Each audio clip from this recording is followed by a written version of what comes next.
Welcome to our deep dive into selling anything online. I think we picked a good one to deep dive into. Oh, for sure. We're unpacking insights from Anaides Sarkar.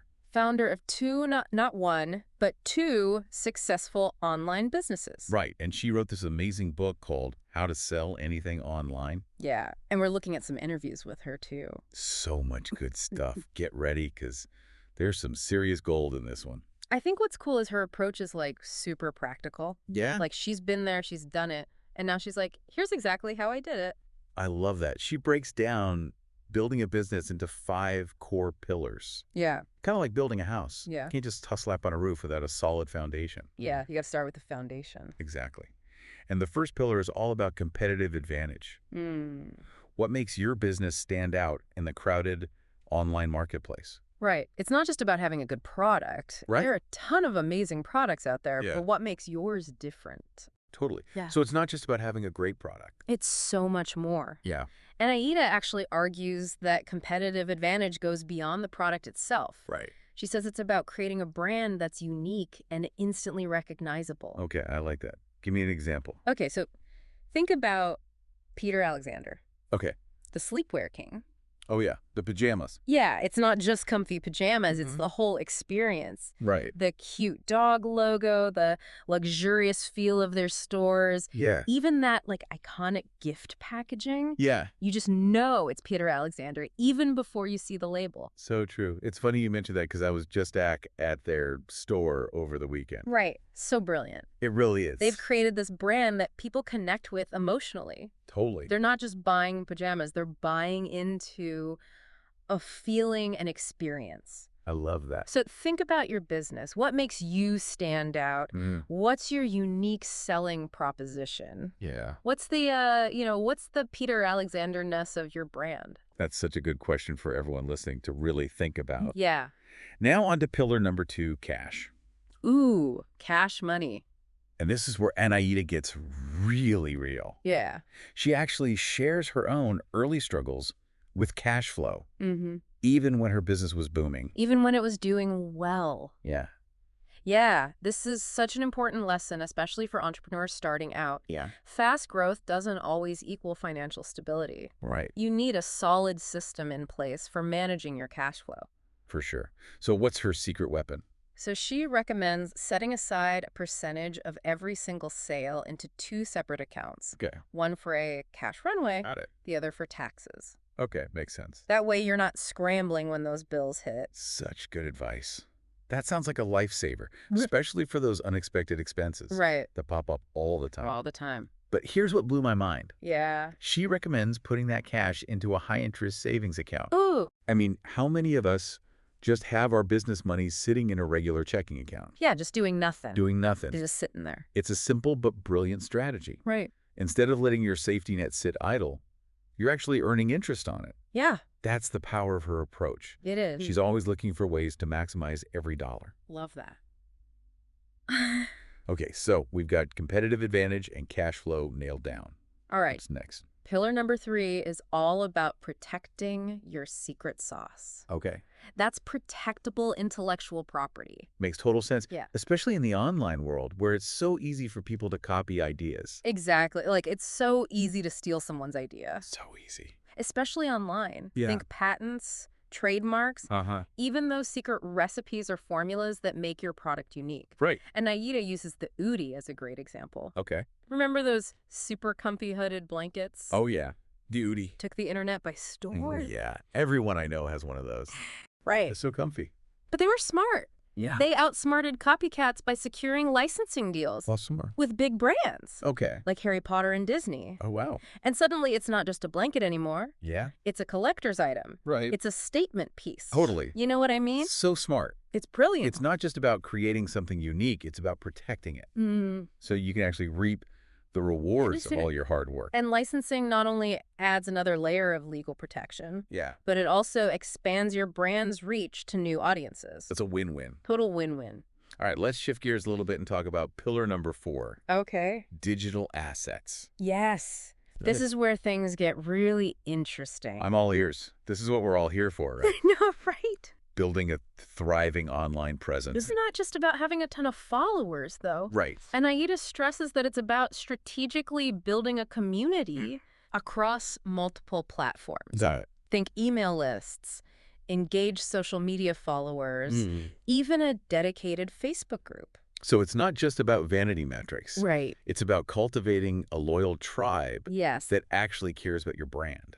Exactly. Yeah. These digital assets are crucial because they give you direct access to your audience. Right. You're not relying on algorithms or hoping people stumble across your website. Yeah.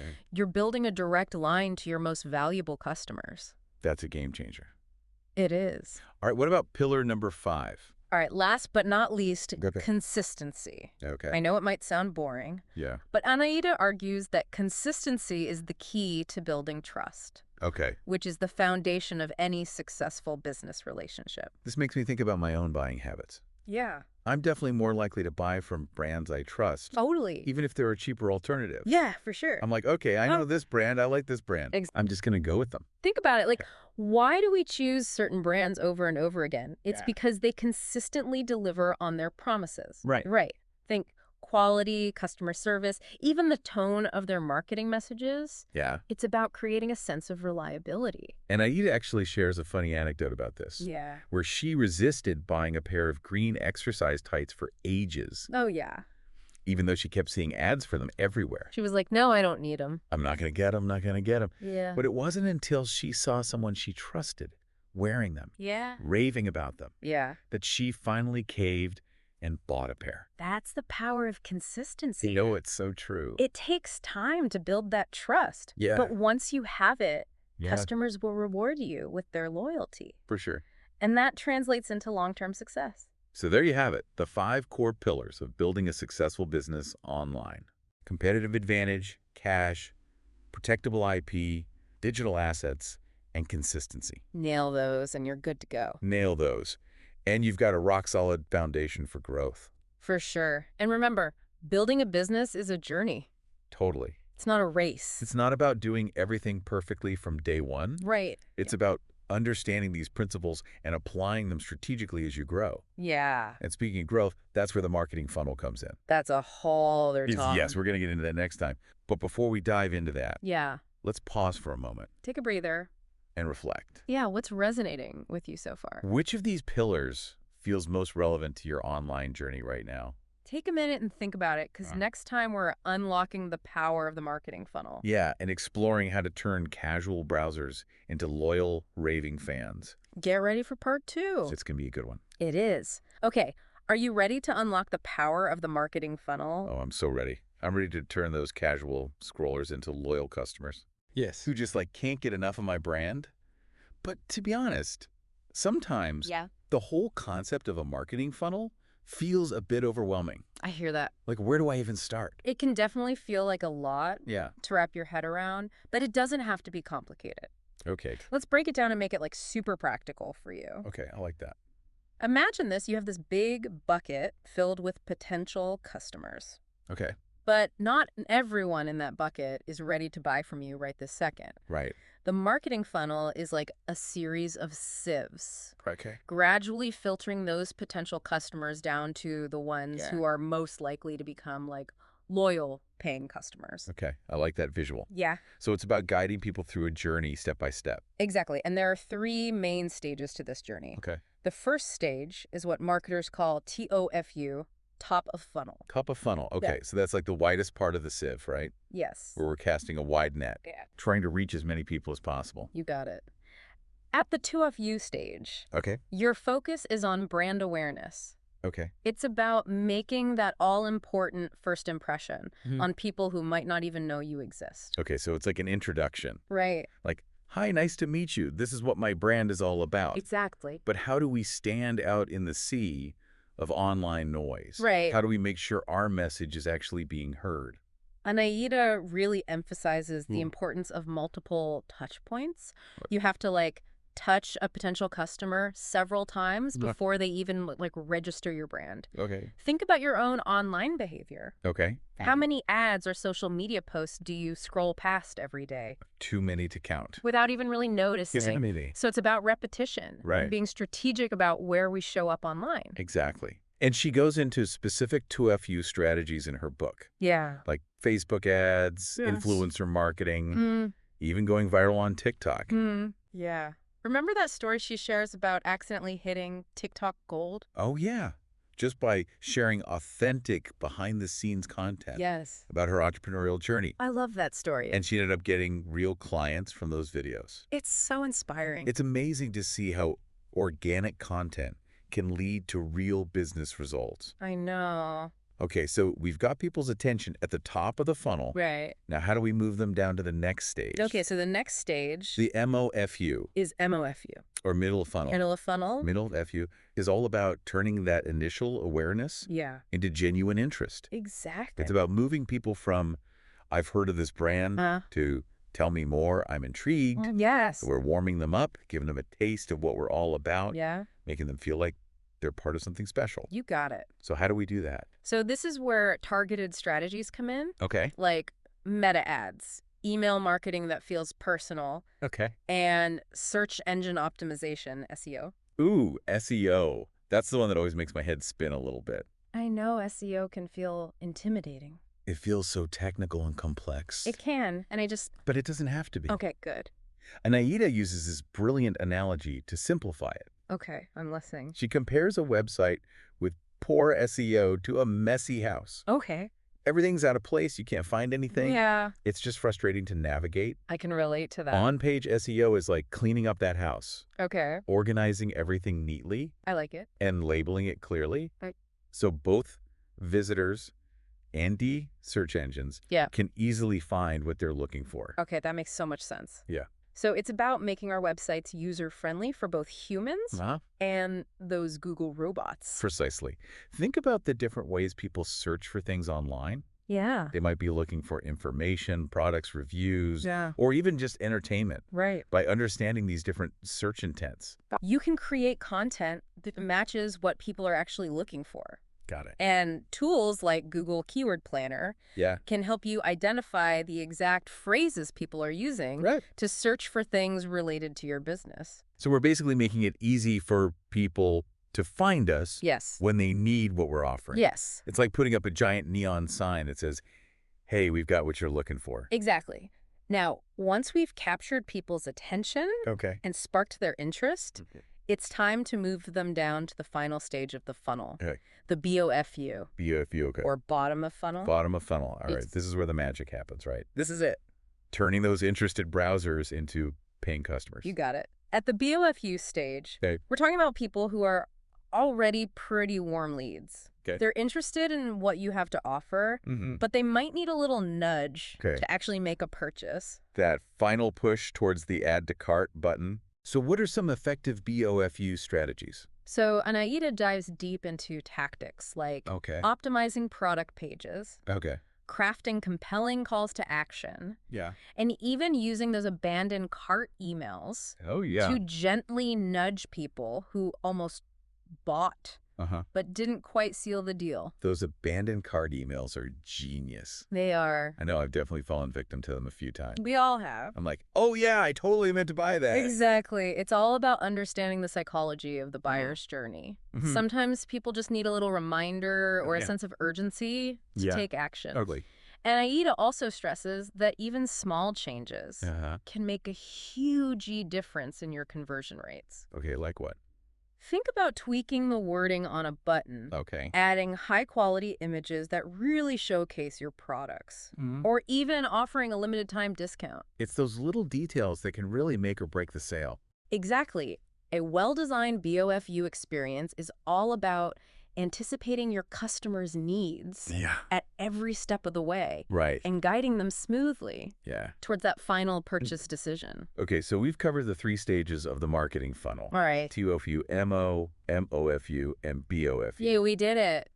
We went from capturing attention to sparking interest to converting customers. Yes. But, as you mentioned earlier, Yeah. Anaida doesn't stop there. No, she doesn't. She's got a whole section in her book about her secret sauce for customer retention, Yes. which honestly I think is the most important part. I completely agree. Acquiring new customers is great, It is, but but keeping those customers coming back for more yes, is what builds a sustainable, thriving business. it's the key. So how do we turn one-time buyers Yeah. into loyal, raving fans Yes. who can't wait to see what we do next? That's what we're going to unpack in the next part of our deep dive. Okay. Get ready to explore Anaida's secret sauce All right. and unlock the power of customer loyalty. I am so ready. Let's do it. Okay, we are back and ready to dive into the juicy stuff. I know. I'm excited for this one. Anaida's secret sauce for customer retention. This is the good stuff. I mean, we all know how much easier it is to sell to someone Right. who already loves your brand. So much easier and cheaper. So much cheaper. It's true. It can be so expensive and time-consuming They really care. to acquire new customers. It's a lot of work. It is a lot of work. Turning those one-time buyers into loyal fans, Yes. that's where the real magic happens. The real magic. Mm. Okay, so Anaida breaks this down into 3 key areas. Okay. Exceptional customer service, Yeah. a seamless dispatch and delivery experience, Uh-huh. and a killer returns and exchange policy. It's the trifecta. It is. Okay. She emphasizes that it's not just about transactions. It's not. It's about building genuine relationships Right. with your customers. So that connection. It is. She even shares how, in the early days of her eBay business, Yeah. she used personalized messages Yeah. to connect with buyers, Ah. which helped her grow so rapidly. It's those little touches I love that. that can make such a big difference. Such a simple but powerful way to make people feel seen and appreciated. Exactly. And remember that story she shares about Oh, the nightmare experience with a third-party logistics company? oh. I mean, it's a cautionary tale Yeah. about the importance of carefully managing that dispatch and delivery process. Oh, for sure. Even if you're outsourcing it. Definitely a lesson learned the hard way for her. Oh, yeah. So communication and transparency are key when it comes to shipping and delivery. It can make or break the experience. Oh. Keeping customers informed every step of the way Yeah. builds trust and reduces anxiety. Big time. And what about returns? Ooh, returns. That can be scary. I know. That's a make or break moment for online shoppers. Oh, for sure. Yeah. I know I've definitely hesitated to buy from brands Same. with complicated or restrictive return policies. Oh, yeah. You're like, I don't know if I trust this. There you go. Yeah. And Aida makes a strong case for having a customer-centric return policy, Okay. even if it means losing a bit of money up front. Interesting. She contrasts White Fox Boutique's strict no-refund policy Oh, yeah. They're pretty notorious for that. with the benefits of being flexible and understanding, Okay. even if a customer simply changes their mind. So it's about long-term thinking. It It's not just about Yeah. that immediate sale. It's about building that long-term trust and loyalty, Exactly. even if it means taking a small hit sometimes. I like that. So it shows your customers that you value their satisfaction above all else. Yeah, you're putting them first. You are. Haha. Okay, now once you've wowed your customers with amazing service Right. and they're coming back for more, Yeah. it's time to take things to the next level, Okay, here we go. turning them into brand advocates. Yes.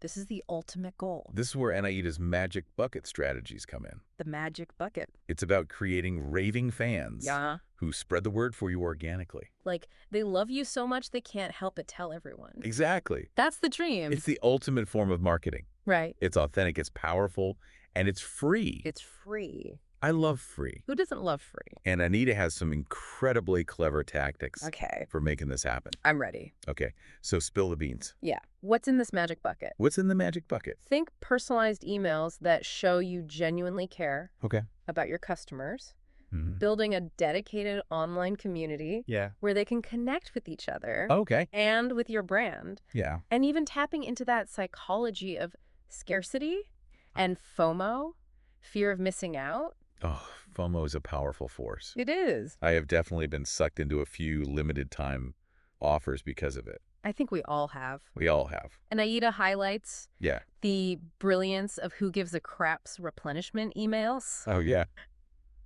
They're so funny. I love They're this. engaging. They're so good. And they're super effective at reminding customers to stock up on toilet paper. I know. It works on me. And she shares how Girls Get Off, Okay. a sex-positive brand, Mm-hmm. built this incredibly engaged Facebook group Oh, where customers can ask questions, yeah. share experiences, and support each other. It's so powerful It is. to create that safe space Right. for open and honest conversation. It goes beyond just selling products. Right. It's about building a real community around shared values. Totally. Now, shifting gears for a moment, Okay.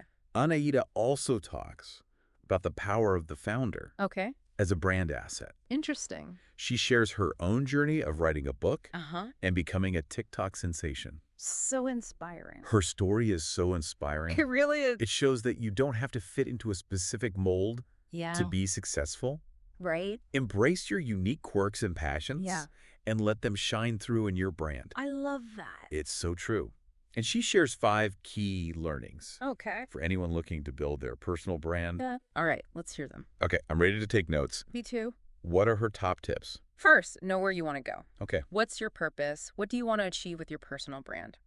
Hmm. It's about having a clear vision, Yeah, not just chasing followers. love that. Yeah, it's so easy to get caught up Oh, yeah. in those vanity metrics, Uh-huh. but it's really all about aligning your actions Right. with Yeah, your goals. absolutely. Her second tip is to build out your channels strategically.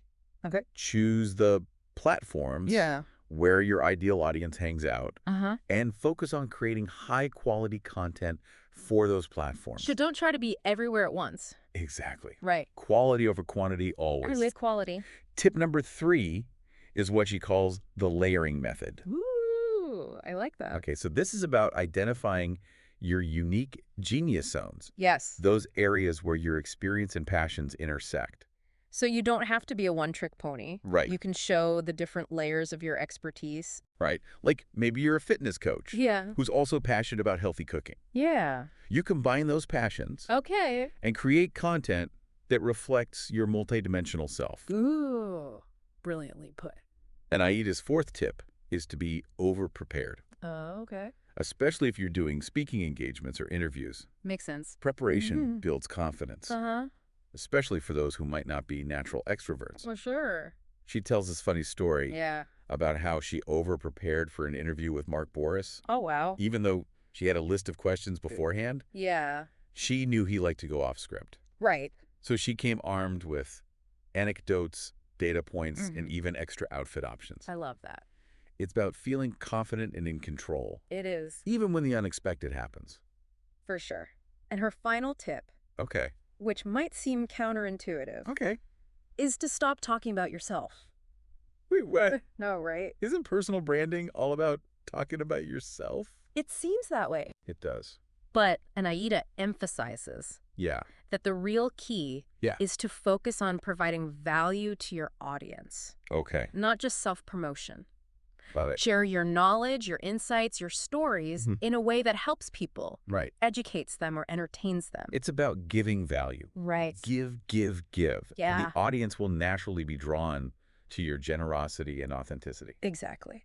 And speaking of generosity, Yes. Anaida features a case study on Flex Mammy, Oh, Flex Mammy. I love her. an Australian influencer and entrepreneur Yeah. who's built a massive following by being unapologetically herself. She is like the queen of personal branding. I know she's so good. She's funny. She's smart. Yeah. She's not afraid to challenge conventions. Uh-huh. And her audience loves her for it. It's interesting, though. Yeah. Flex Mammy didn't set out to become an influencer. No. She was a DJ Yeah. who transitioned into beauty content. Right. And then expanded her brand to include like conversation card games and jewelry. Yeah, she's everywhere. She followed her passions Yeah. and let her multidimensional self shine through. And it resonated with a huge audience. It's such a great reminder that personal branding isn't about forcing yourself into a box. It's not. It's about letting your authentic self guide your journey. I love that. Now, to wrap things up, Okay. Anaida brings in the big guns business icon, Mark Boris. Oh, wow. He shares his insights on building a brand that lasts. The insights of an icon. I know. So Mark emphasizes the importance of Yeah. truly understanding your audience, Okay. going beyond surface-level demographics to really grasp their aspirations, challenges, and motivations. So going deeper than just age and gender. Right. He uses the example of teenage audiences. Okay. He knows that many of them follow him Yeah. because they're genuinely eager to learn about finance and property, Interesting. not because they're obsessed with his personal life. Right. He provides valuable information that meets their needs Yeah. at a crucial stage in their lives. Love that. And his next tip Mm-hmm. is to only speak to the people like you. Okay. Don't try to please everyone. Right. Focus on your core tribe, Yeah. those who resonate with your message and your values. This reminds me of that concept of making an enemy, Oh, which Anaïda talks about earlier. Yeah. It's not about being mean-spirited. Yeah. It's about clearly defining who your brand isn't for, Okay. which makes your message even more powerful Right. for those it is for. So powerful. Mark also talks about the importance of trust Yeah. in building a brand that stays relevant over time. It's the foundation. It is. It's about consistently delivering quality, Right. whether that's in your products, Okay. your content, or your customer service. So being reliable. You got to walk the walk. Yeah. He uses the term currency Okay. to describe the need to stay up to date Yeah. on trending topics within your field. Mm-hmm. It's about being part of the conversation, Right. not stuck in the past. Exactly. And he makes a powerful point. Yeah. About attention being as valuable as money, Ooh, especially in today's digital landscape. it's true. If you're not capturing people's attention, Yeah. your message is lost in the sea of noise. Gone. Right. Yeah. He also encourages entrepreneurs to stop comparing themselves to 2%, Oh, yeah. those ultra successful outliers we often see in the media. The unicorns, right? Focus on your journey, Yes. celebrate your wins, and learn from your mistakes. I love that. It's a great reminder that entrepreneurship is a marathon, Totally. not a sprint. Not a sprint. And finally, Yeah. Mark stresses the importance of being prepared Okay. for any opportunity that comes your way. Be ready. Be ready. He actually has his office set up, No way. so he can walk onto a TV set at a moment's notice. Oh, my gosh. That's so funny. He's always ready to share his expertise, Yeah. which keeps him top of mind for producers Mhm. and expands his reach to new audiences. So smart. It's a fantastic illustration Yeah. of how preparation meets opportunity. Now, before we wrap up this deep dive, Okay, Anaïda circles back to the idea of community building. right back to the beginning. She dives into the power of shared values Yeah. and creating a sense of belonging, Okay. even using the example of making an enemy to define your tribe. Interesting. She contrasts Hero Packaging's stance against Australia Post's packaging policies Uh-huh. with the playful BFF chit-chat style of Go-To Skincare. Totally different vibes. Totally different vibes. It's about finding the tone and approach Right. that aligns with your brand Yeah. and resonates with your audience. And she shares 3 key traits Okay, of a charismatic leader. I'm listening. Talk about your purpose. Okay. Know your category intimately Yeah. and show real enthusiasm. Yeah. These are qualities that attract followers and build trust. Wow, this deep dive has been a whirlwind It has. of information and inspiration. I know, so much good stuff. We've covered the 5 core pillars of building a successful online business, We did it. navigated the marketing funnel, Yeah. explored Anaïda's secret sauce for customer retention, The secret's out. and even learned how to turn customers into raving fans Yes. with her magic bucket strategies. I love the magic bucket. I know, right? It's so good. If you're feeling a bit overwhelmed by all this information, don't worry. It's a lot. It's a lot. Remember Anaïda's advice. Yeah. Building a business is a journey, not a destination. It's a process. Take it one step at a time. One step at a time. Focus on your strengths. Yeah. And most importantly, find joy in the process. So important. So important. Yeah. And as Anaïda reminds us, Yeah. what brings you joy in your work? Think about it. What are you most passionate about? Yeah, 'cause- Explore those questions. Yeah. And you might just unlock the key to both online success Ooh. and true fulfillment. I love that. That's it for our deep dive into how to sell anything online. And that's a wrap. We hope you've learned something new, gained some fresh inspiration, Yeah. and maybe even had a few aha moments along the way. Hopefully a lot of aha moments. Until next time, happy building. See ya!